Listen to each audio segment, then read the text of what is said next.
અમદાવાદના સરખેજ વિસ્તારમાંથી એક અપહરણનો બનાવ સામે આવે છે, જેમાં પાડોશી દ્વારા એક સગીરાનું અપહરણ કરીને તેને રાજસ્થાન વેચી આપવામાં આવે છે. સાથે જ સામે પક્ષે 5 લાખ રૂપિયામાં લગ્ન પણ કરાવી દેવામાં આવે છે. આ ઘટના જ્યારે આ મામલે પીડિત પરિવારે તપાસ શરૂ કરી ત્યારે ઘટના સામે આવી કે તેમના દીકરીને વેચી દેવામાં આવ્યો છે. ત્યારે મામલે તાત્કાલિક તેમણે સરખેજ પોલીસનો સંપર્ક કર્યો અને પોલીસે આવી રીતે આખું ઓપરેશન પાડ્યું છે. વિગતે વાત કરીએ.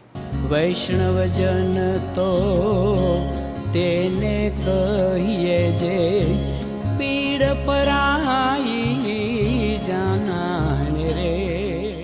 નમસ્કાર દર્શક મિત્રો, નવજીવન ન્યૂઝમાં આપનું સ્વાગત છે. હું છું ફૈઝાન. આજથી થોડાક દિવસ અગાઉ સરખેજના શ્રીજી રો હાઉસમાં એક ફરિયાદી રહેતા હતા અને તેમની બાજુમાં જ જે પાડોશી હતા તેઓ દ્વારા જે કૃત્યને અંજામ આપવામાં આવ્યો છે તેના કારણે ફરિયાદીના પગ નીચેથી પણ જમીન સરકી ગઈ હતી. હવે ઘટના કંઈક એવી હતી કે ફરિયાદી કોઈ કામ અર્થે બહાર ગયા હતા. તેમના ઘરે 14 વર્ષીય સગીરા હતી. આના સંદર્ભમાં જે આરોપીઓ છે તે ફરિયાદી બહાર હોવાથી તેમની સગીરાને પોતાના ઘરે બોલાવે છે. બોલાવવાના બહાને તેઓ અવાવરૂ જગ્યા ઉપર લઈ જાય છે અને ત્યારબાદ આ સગીરાનું અપહરણ કરીને રાજસ્થાનના વ્યક્તિને વેચી દે છે અને બદલામાં સામે પક્ષે રાજસ્થાનના વ્યક્તિ પાસેથી લગ્ન કરવા માટે 5 લાખ રૂપિયા પણ પડાવી લે છે અને બારોબાર આમ બાળકીનું અપહરણ થાય છે અને ત્યારબાદ તેને રાજસ્થાન લગ્ન કરાવી દેવાના પ્રયત્ન થાય છે. જોકે જ્યારે ફરિયાદી પોતાના ઘરે આવ્યા ત્યારે તેમની દીકરીની કોઈ ભાળ મળી આવી નહીં. તેમણે આસપાસમાં સગા સંબંધીઓમાં તપાસવાની શરૂઆત કરી ત્યારે એમને જાણ થાય છે કે જે બાજુમાં રહેતા દંપતી પાડોશી છે, જેમાં ભરત ઠાકોર અને ભારતી ઠાકોર, તેઓ છેલ્લા ઘણા દિવસોથી ગુમ છે, દેખાતા નથી અને તેના જ કારણે તેઓને દ્રઢ શંકા જાય છે ભરત ઠાકોર અને ભારતી ઠાકોર ઉપર. ત્યારે આ મામલે તેઓ સરખેજ પોલીસનો સંપર્ક કરે છે. બાળકી સગીરા હોવાથી સરખેજ પોલીસ પણ એક્શન મોડમાં આવી જાય છે. તાત્કાલિક આ મામલે લોકેશન ટ્રેક કરવામાં આવે છે. તમામ હ્યુમન ઇન્ટેલિજન્સ અને ટેકનિકલ એનાલિસિસના આધારે બનાસકાંઠા ખાતેથી આરોપીઓને ધરપકડ કરવામાં આવે છે અને બાળકીને મુક્ત કરાવવામાં આવે છે. ત્યારે આ મામલે શું કહી રહ્યા છે અમદાવાદના એસીપી તે સાંભળી લો. શ્રીજી રો હાઉસ કરીને સરખેજમાં પ્રણામ હાઈસ્કૂલ સામે રહે છે અને એમને 3 સંતાનો છે પોતાને. અને એક 15 વર્ષ પહેલાં એક અમિત ઠાકોર કરીને એમના ઘરે માણસ આવેલો. એની પાસે નાની દીકરી હતી અને દીકરી પોતાની ભક્તિ દીદી વખતે ઓફ થઈ ગઈ છે એટલે એ ત્યાં કામ કરવાથી રહેલો. પછી એ જતો રહેલો, પછી પાછો આવેલો નહીં એટલે પાલક તરીકે એમની દીકરી મોટી કરેલી.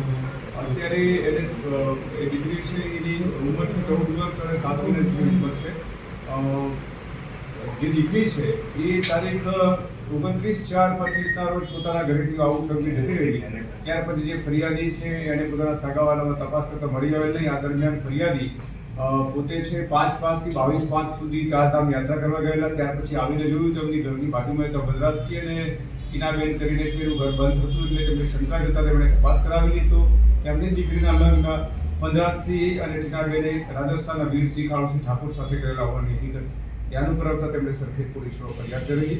તારીખ 31ના રોજ સરખેજ પોલીસે ફરિયાદ જાહેર થયેલી. આ કામે સરખેજ પોલીસે પોતાના સોર્સિસનો ઉપયોગ કરી અને ભોગ બનનાર છે એને પકડી પાડી છે. સિવાય જે આરોપીઓ છે એને પણ હસ્તગત કરેલા છે.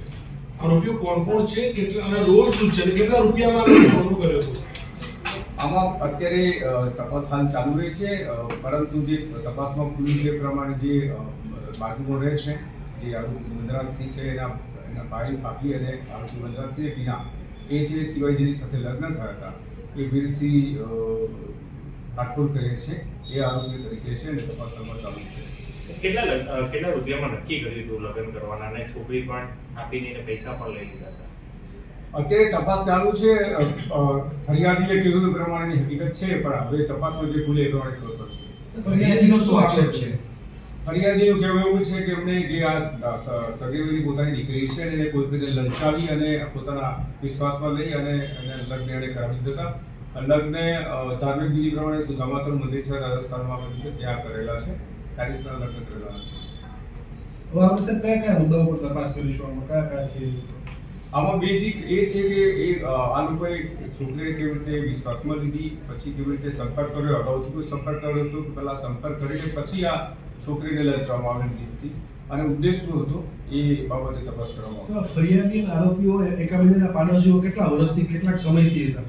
આ વર્ષોથી જે ફરિયાદી છે એ પોતે પણ વર્ષોથી જે રહે છે અને આ બાજુમાં છે એ પણ લાંબા ગાળાથી જેની સાથે લગ્ન થયા એની ઉંમર કેટલી છે? એ પુખ્ત વયનો છે. અને આજે પકડાયેલો આરોપી છે એ કામ ધંધો શું કરે છે? પકડાયેલો આરોપી છે અત્યારે જે મજૂરી કામ અને રૂટીન કામ જે કરતા હોય એ કરે છે, પોલીસ કામ કરતા હોય. આપે સાંભળ્યા હતા અમદાવાદના એસીપી તેમના મામલે મહત્વનું નિવેદન આપ્યું છે, માહિતી આપી છે કે કેવી રીતે આ આરોપીઓ દ્વારા બાળકીનું અપહરણ કરવામાં આવ્યું, ત્યારબાદ તેને રાજસ્થાન વેચી દેવામાં આવી, પરંતુ પોલીસે સક્રિયતા દેખાડીને સગીરાને મુક્ત કરાવી છે, ફરિયાદી સુધી આ બાળકીને પહોંચાડી છે ને આ ઘટનામાં 3 જેટલા આરોપીઓની પોલીસે ધરપકડ કરીને હાલ આ રેકેટનો પર્દાફાશ કર્યો છે અને હજી કેટલા લોકો આ ઘટનામાં સંડોવાયેલા છે, ક્યાંથી કેવી રીતે આખો રેકેટ ચાલી રહ્યો છે તે દિશામાં પણ પોલીસે ઊંડાણપૂર્વક તપાસ હાથ ધરી છે. દર્શક મિત્રો, આવા જ અવનવા વિડીયો સાથે આપણે માહિતગાર કરતા રહીશું, એટલે નવજીવન ન્યૂઝની ચેનલને આપ લાઈક કરી લો, સબસ્ક્રાઇબ કરી લો અને શેર કરવાનું ભૂલતા નહીં. વૈષ્ણવજન તો તેને કહીએ